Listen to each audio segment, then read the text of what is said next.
All right, listeners, we have such a treat for you today. We worked quick and DM'd furiously to get Emily Zips on the podcast to talk about her incredible debut author survey. And before we jump into that, I'm just going to tell you a little bit about Emily. She's the author of Alice Rue Evades the Truth and the forthcoming The Two Lives of Amelia Waxler, both from Dow Press.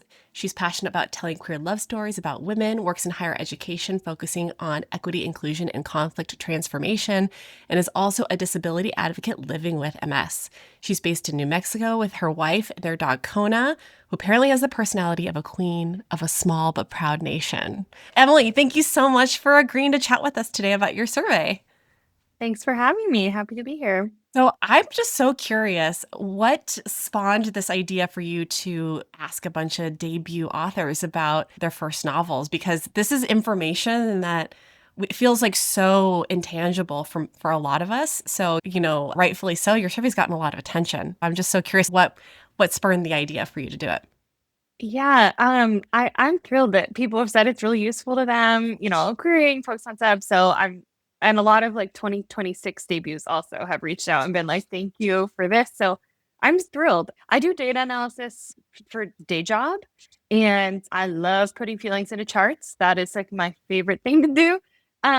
So I know that this is such an opaque industry, and it is so hard to know what is happening ever. I found every year there's a group chat of people that are debuting that year, and that group chat is the most valuable thing in the world. Everything from what do your timelines look like to, hey, my editor's doing this thing. Is this weird? What questions do you ask in your marketing meeting? Just all kinds of valuable stuff. And so I was really active in that community. And at the end, I kind of wanted to be like, how was it? What happened? So I figured I'd try it, see if anyone took this survey. I was thrilled to have 60 people take it. And yeah, I was just personally curious about a Yeah. lot of this stuff. And also, I knew how diverse the experiences were. We had people in that group that were with incredibly small presses, no agents, all the way up through lead titles at huge big fives with massive buzz. And so it was fun to look at what's actually happening, with these 60 people. I love talking about money. Kelton and I like talking about money, but I feel like a lot of people don't. So having a place to anonymously talk about your book deal and your advances, I think it's really helpful, because coming into it, people think that oh yeah, everyone gets this type of check. How did you feel when you found out that the average was a $50,000 advance on a 2-book deal? I think that's what I expected. The big flashy deals make a lot of waves. That was two water analogies in one, but I know a lot of people in the group chat who are saying things like, oh my God, my contract hasn't been signed yet. I'm waiting on this money for whatever. And I was like, oh, I'm not waiting on this money. This is not money that I'm paying my bills with for me personally. My advance is not very big. And so I knew that we had a huge range. I knew that coming in, there were a few people, I don't think they took the survey, but there were some debuts who were coming from incredibly successful self-pub life who were like, oh, let me ask my PA about that. And I was like, oh, okay, we've got people who are over there. And then we have people who, 20% of the people who filled out the survey had a $0 advance. So we really were doing the whole gamut. So I was not surprised by that number. There were a lot of things that surprised me about the advance breakdown and a lot of the other metrics that we could track via advance. But the fact that that was the average wasn't really surprising to me. I found it really helpful just to share this with people who are not interested in publishing at all. Like the people in my life who are like, I can't wait for you to be a huge success. And I'm like, Yes. let me show you the reality of publishing. This is not what we're going for. But I thought one hilarious takeaway was I showed it to my husband and he was like, look, 2 people got huge deals. That could be you. And I was like, not the takeaway. Yeah. But it's Have really you exciting found- for those 2 people.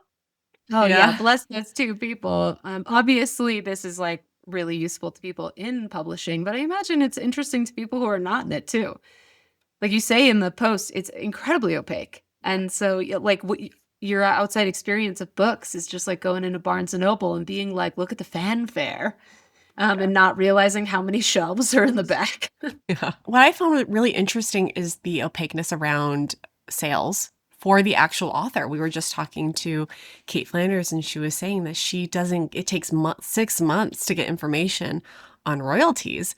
And you're a data analyst. Kelton and I work with data all the time. We're like, where's the data? Like, where's the sales information? That would drive me nuts. So that was really surprising to me that isn't more transparent. Yeah, I feel like the answer to everything is like, oh, they don't tell authors that? Like, to everything. And it's just like, oh, okay. Like, I know people who found out that they had a foreign rights sale not directly. They found out because of like a social media post or something. So it's really wild out there. The sales stuff does depend on your publisher. Like Penguin Random House has a portal, and I'm with Penguin Random House. So once the book is out, you can see live sales data, which I think in some ways is worse because if you check it every day, like it's just like a cool thing to be obsessed with that will probably make you sad. My agent was like, stop looking at the portal, like get out of there. And it's also not accurate. Like book scan is not accurate. Someone wrote in and was like, FYI, all authors can check their sales up to date on Bookscan. And I was like, sweet summer child. Bookscan captures 10 to 70% of sales. Like 10 to 70? Really? Oh, Yeah, that's a 10 to range. 70? People say like around 70%, but Dahlia Adler, who's a very successful longtime author, recently posted on Threads that she just got a royalty statement and her Bookscan had been 10% of her royalties. They don't capture necessarily things like libraries. They don't capture all formats. If you're doing a huge ebook, it doesn't necessarily capture that. So it's like a guess, and it's what other people have access to. So when editors are doing acquisitions meetings, they're often looking at those book scan numbers. But yeah, you get royalty statements from your publisher usually twice a year, and they're about 4 months offset. So in April, you get it for the second half of the previous year. So I haven't gotten one yet. I debuted at the end of October, so I won't get a royalty statement until April. And then it will only be for 2 months. So yeah, it's wild. That's why that question was like, how do you feel sales are going? Because for anyone who debuted in the second half of the year, you literally can't know until April. And for the people who debuted in the first half, like, books can have a really long tail. And so like, you don't know how things are going till you get that sucker. Kelton liked that question, actually. Yeah, I did. How do you feel? Oh, well, because I think it's so representative of the reality of publishing. And in ways, that question is reflective of a person's personal baseline anyways, about how they feel about things. So it's like, if you're generally optimistic, you might be like, yeah, I've seen a couple reading it. I feel amazing. And if you're generally pessimistic, you can be like, I was in Barnes & Noble. It was on the front table and everyone walked by it. Things are bad. And it's like, those could be really the same experience, wildly different experiences. That's like me and Kelton in a nutshell. Which one's which? Can you guess? I'm the doom and gloom. Yeah, it was so funny. I was showing the survey to my wife, like, oh, here's like what I did. And the options were a scale of 1 to 5 from bad to good. And then there was, I don't fucking know feels bad, I don't fucking know feels fine, and I don't fucking know feels good. But before she saw the I don't fucking know, she was like, but what if you don't know? And I was like, scroll down, baby. And then she was like, nice. And I do think this also, one of the reasons I phrased it that way, it's hard to do a survey on publishing as a data scientist because knowing that the participants don't have the data to respond, I was like, how do I phrase these questions? But one of the factors in phrasing it that way is that sales are good or bad based on your advance, not based on the raw numbers of sales, right? If you sell 5,000 copies with a very low advance, that's exceptional. If you sell 5,000 copies with a very high advance, that's terrible. And so it's really about what expectations were set for your book based on the publisher investment. And then are you meeting those expectations? And so really, because my advance is lower, my sales can be lower and still be a very successful book because of that. And so obviously there are huge breakouts that had tiny advances. Recently, Aiden Thomas, who wrote Cemetery Boys, posted on Threads. I don't know if y'all saw this. He posted a royalty statement and he shared that Cemetery Boys, which is this huge book, was a $10,000 advance initially and has moved like 500,000 copies or something. Incredible. Has been absolutely phenomenal. And so that happens. And then books that have, $1 million advance totally tank and sell, fewer copies and way fewer than Cemetery Boys. So I think what the advance tells you is what they expect from the book. And so then you can kind of calibrate, are your sales feeling good based on that? So I think of the advance more as a metric of what the publisher is hoping will happen rather than the actual money, because for most people, the actual money is nice and not life-changing. And theoretically, the marketing support increases with the increase in the advance, right? Oh, But I don't think that's theoretical. I think that's a fact. that's There was only one factual. person in this survey who hit the New York Times bestseller list, and it was one of the people with the highest advances. Like Mhm. those things they're go hand in hand for sure. I guess as a marketer, I always thought that I could be in a position to market my book if I needed to once it came out. But if you don't have the data, like you can imagine like how useful geographic data would be for you. If you knew, oh, actually, a lot of people in this region really like my book, I should go and do an event there. But if you don't have that data, how do you support your book when so many people do say that they were disappointed in the marketing and publicity that they got? So if you get a no advance or a $10,000 advance, they're probably just like, good luck, you're on your own. Hope you have a Instagram handle, kind of a thing, right? Yeah, I think it really depends imprint to imprint and publisher to publisher. The people with the highest level of satisfaction were at mid-sized publishers in this survey. Interesting. And I think a lot of that is expectation setting.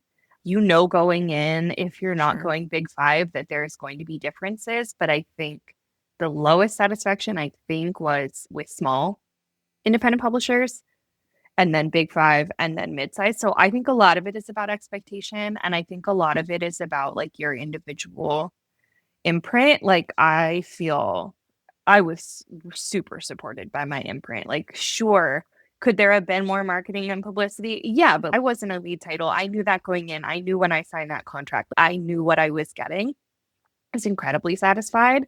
I know people who were incredibly dissatisfied. It was one of the big things that was pulled out in the survey was that marketing and publicity was not where people had hoped. I think it's really hard. Like we go into this because we like to write books, and the skill of writing books and marketing are, a Venn diagram with only some overlap. And I consider myself someone who is not in that overlap category. It's not a skill of mine. It's not something I've really researched. It's not like a particular interest. And so, yeah, I'm just like, I have a Canva subscription and I'll do my best, but like it's not necessarily something that I'm great at. Other people in my JB group are literally publicists for their day jobs. And so they obviously have a lot more Sure. skills and knowledge coming in. Something that I've heard, which is not my experience because I am not a self-published author previously, but when you're self-published, you do have access to all that data, right? You can run an ad on Facebook and know within a day if that ad was successful or not. And then you can tweak it and do that every day until you find one that works and roll with that until it doesn't. And that level of like granular data is what helps self-published authors get so big if they're really paying attention and they know what they're doing and also their books are good. They can do stuff with that level of data. And in trad pub, like if you're going trad, you just really have to be okay with letting go. And a lot of people, some people hire PR firms, hire marketing firms, whatever, Right. like sort of like invest part of their advance into that, which I think makes a lot of sense if that's something you want to do. Because I do think that many big five imprints, they have a boilerplate that then they customize for you. But the boilerplate is not changing as quickly as social media is changing. And I think that's really important. One thing that really drew me to my editor and to accepting this offer from Dial Press was that like my book is queer. My editor works exclusively with queer books. My imprint puts out a lot of queer books. And my editor was like, listen, I know the queer booksellers. I know the queer book reviewers. Like, I know the publications. I know the places that we're going to go. They know me. I know them. This is going to work. And when I walk into a bookstore, I always see books from my imprint. I have not walked into a bookstore in the last 2 years where I haven't seen a book from my imprint. So I know they have those connections. They're getting them in bookstores, and bookstores still move a lot of copies. And so that's something I'm not at all involved in what bookstores are stocking my book. And so I think there's also a lot of marketing and publicity that happens that we don't see and only kind of results in, does someone tag you that they saw your book in this random bookstore? I got tagged like, your book's on a table at the Strand in New York. And I was like, that's amazing. I didn't know that, because like all the, hundreds of indie bookstores across the country that have your book. And that's the marketing and publicity departments, right? That's doing that. That's the distribution. That's the trust in the press. And so I think there's a lot that we don't see. And then I also think there are a lot of authors who are disappointed. And so it's complicated. It's Yeah, I think the complicated. disappointment inevitably comes because everyone's sort of going in with this hope that their book will just catch like wildfire. Like it'll Change just their be lives. it'll be one of those Yeah. success stories that goes viral on TikTok. And you're just like, there's no reason it can't be me. And so like Yeah. going back to the thing you said about the mid-level is with the best expectations. It's because they have mid expectations. I think you still have that underdog hope when you go small, and you have the outsized expectations when you go big.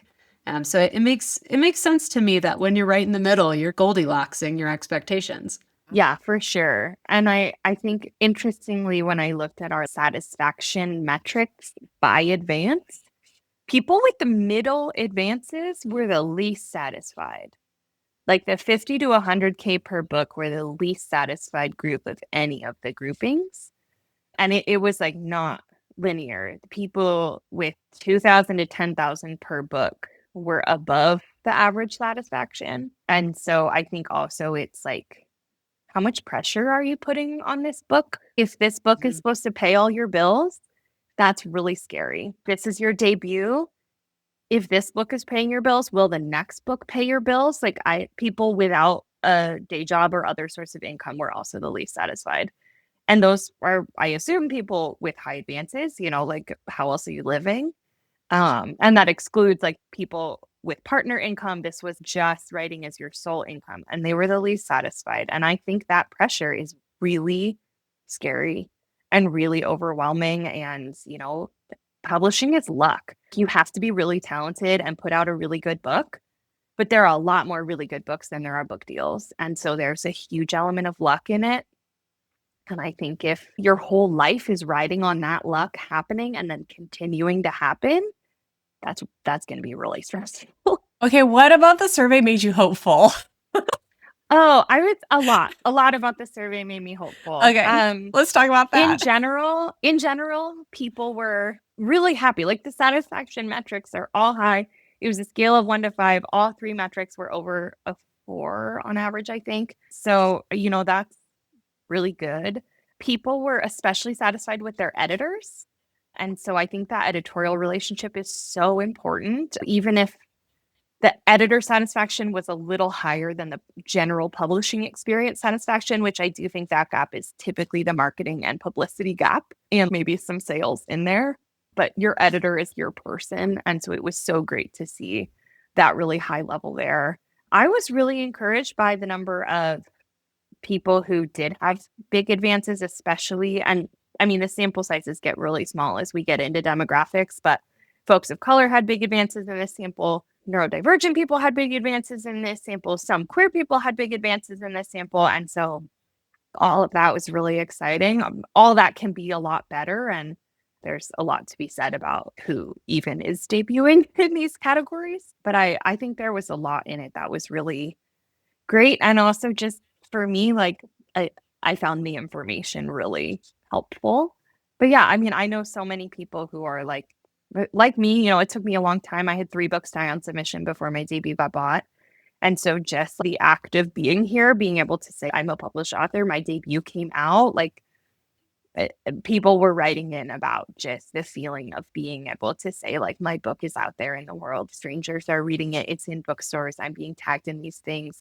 Reviewers are reviewing the book and people are saying nice things about it. It's being on these lists or whatever. It's been, I would say in general, I've seen a lot of stress and worry and freak out in the group chat, but also just so much joy and so much pride and happiness. And the community has been really so wonderful. So I think it's been really great. And I think that's reflected in a lot of the survey also. Yeah, I've never clicked anything so fast in my life. So Yeah, thank you, I Emily guess Zips, for your service.